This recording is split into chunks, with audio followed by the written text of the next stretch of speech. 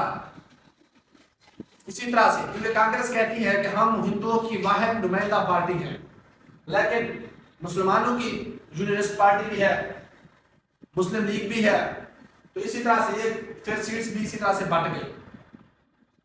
تو کانگریس نے 8 صوبوں میں حکومت بنائی، کو گورننس، ٹھیک ہے، 7 میں خود میرے خیال جیتے اور 1 پروونس میں کسی پارٹی کو ملا کے وہ بنایا، ٹھیک ہے، حکومت بنائی، تو 8 پروونسز میں۔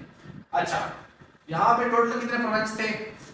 11، ٹھیک ہے۔ گورنمنٹ آف انڈیا ایکٹ کے تحت 1935 والے کے تحت ٹوٹل 11 پروونسز، جن میں سے 8 کے پاس یعنی میجورٹی جو ہے کہاں پہ چلی گئی؟ کانگریس کے پاس چلی گئی۔ مسلمانوں کی تو خیر نہیں ہے، مسلمانوں پہ کیا ہونے لگے؟ ظلم کے پہاڑ ٹوٹنے لگے یہاں پہ، ٹھیک ہے۔ اور ہاں ایک کوشچن میں بات پیچھے بھول آیا ہوں کہ سیلف ایگزائل پہ جناح صاحب چلے گئے تھے، لیکن پھر واپسی بھی تو کی ہے نا جناح صاحب نے پھر اس کے کہنے پہ کہاں پہ ہیں سیلف ایگزائل، ٹھیک ہے، کس کے کہنے پہ؟ لیاقت علی خان صاحب کے کہنے پہ واپسی کی تھی، آئی تھنک 1934 میں، اور پھر 1934 سے لے کر 1948 تک ٹل ڈیتھ 11 ستمبر 1948 تک کیا رہے قائد اعظم؟ تقریباً 15 سال کا ٹینور بنتا ہے، جس میں جناح صاحب پھر صدر رہے، پریزیڈنٹ آف مسلم لیگ رہے، ٹھیک ہے۔ یہ اسی مسلم لیگ کی سیٹس ہیں، 106 سیٹس جو دی گئی ہیں۔ اچھا ہمارا موضوع کہاں پہ تھا؟ ہاں تو 8 پروونسز میں کیا کرتے ہیں؟ یہ حکومت بناتے ہیں، اور پھر ایک تھا آئی تھنک سندھ،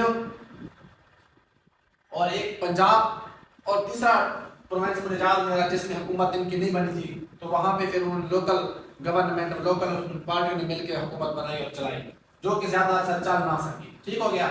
تو یہ الیکشن 1936-37 کے انتخابات تھے۔ بات کرتے ہیں 1939، یہ 2 سال جیسے تیسے تھے، گزر گئے، لیکن گزرے بڑی مشکل سے۔ مسلمانوں کے حالات جو تھے بہت ڈاؤن ہو چکے تھے، مسلمانوں کو ہر طرح سے نیست و نابود کرنے کی کوشش کی جا رہی تھی، ان کے حالات فل کمزور کر دیے گئے، جیسے ظلم ہوتا تھا ان کے حقوق پہ ڈاکہ ڈالا جا سکتا تھا، ڈالا گیا۔ تو ایٹ دی اینڈ 1939 آتا ہے، ٹھیک ہے، 22 دسمبر 1939، ٹھیک ہے، کون سا؟ 22 دسمبر 1939، 22 دسمبر 1939 ڈے آف ڈیلیورنس۔ کون سا ڈے؟ وہ دن جب کانگریس نے ریزائن کیا، 22 دسمبر 1939، ٹھیک ہے، 22 دسمبر 1939 کانگریس نے ریزائن کیا،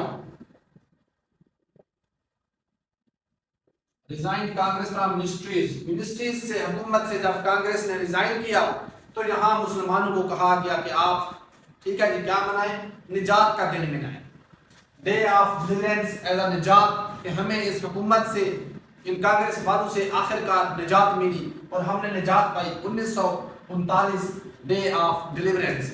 جہاں تک اس کے بعد اب real Pakistan, creation of Pakistan یہاں سے سٹارٹ ہوتا ہے، ٹھیک ہے۔ تو اب ہم دیکھتے ہیں further 1940 Lahore resolution. Lahore resolution کا دوسرا نام ہے پاکستان ریزولوشن، اسی کو لاہور ریزولوشن بھی کہتے ہیں، پاکستان ریزولوشن بھی کہتے ہیں۔ اچھا اس کے سپورٹران تھے پنجاب سے، سندھ سے، کے پی کے سے، اوورال یو پی سے جو اس کو سٹینڈرڈ کر رہے تھے وہ خلیق الزمان تھے، ٹھیک ہے، خلیق الزمان جو تھے یو پی سے تھے، یعنی اپر پردیش سے تھے، اس کے سپورٹران کی بات ہو رہی ہے۔ اس کے بعد جو پنجاب سے تھے وہ سر ظفر خان تھے، سر ظفر خان جسے ظفر علی خان کہتے ہیں، وہ پنجاب سے اس کو سپورٹ کر رہے تھے لاہور ریزولوشن کو۔ یہ بیسیکلی 23 مارچ 1940 کو پیش کی گئی۔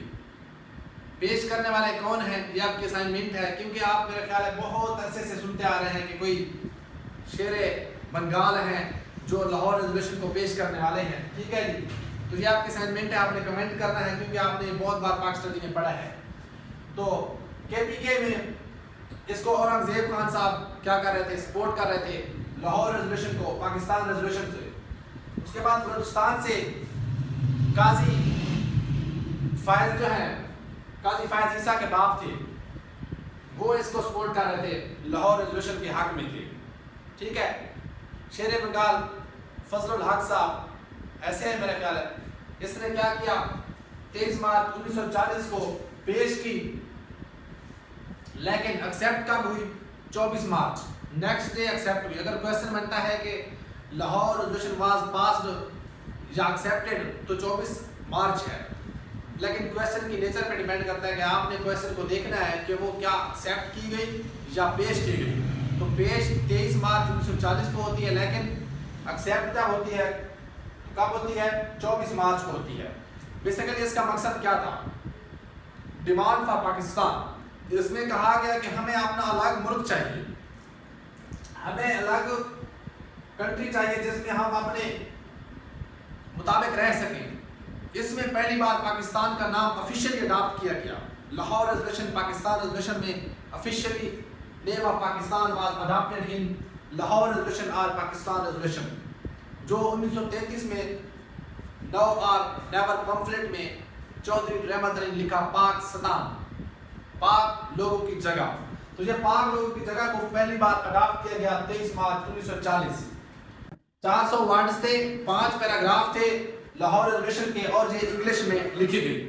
اوریجنلی انگلش میں لکھی گئی, لیکن سر ظفر خان نے کیا کیا, اس کو اردو میں ٹرانسلیٹ کیا. تو یہ بیسیکلی لاہور ریزولوشن کے ریلیٹڈ جو کویسچن بنتے تھے وہ میں نے آپ کو یہاں پہ بتا دیا, آپ نے اچھے سے لکھ لیے ہیں اور آپ نے یاد بھی کر لیے ہیں. اچھا, یہاں پہ 1940 میں ہی ہمارے پاس نیکسٹ اگست آفر.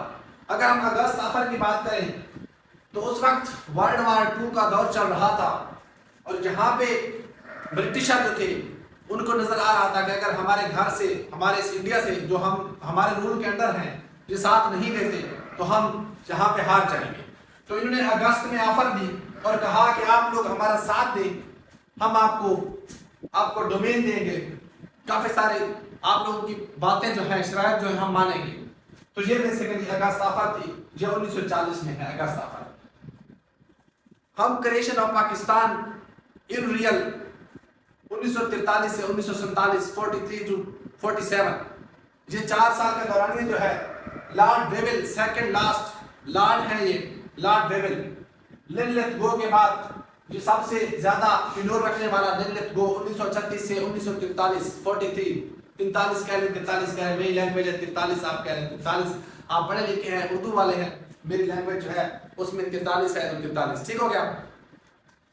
اس کے بعد 1943 سے 1947 لارڈ ویول سیکنڈ لاسٹ ویول ہیں, اس کے دور میں کچھ چینجز آئے, وہ ہم دیکھتے ہیں کہ کیا کیا چینجز آئے.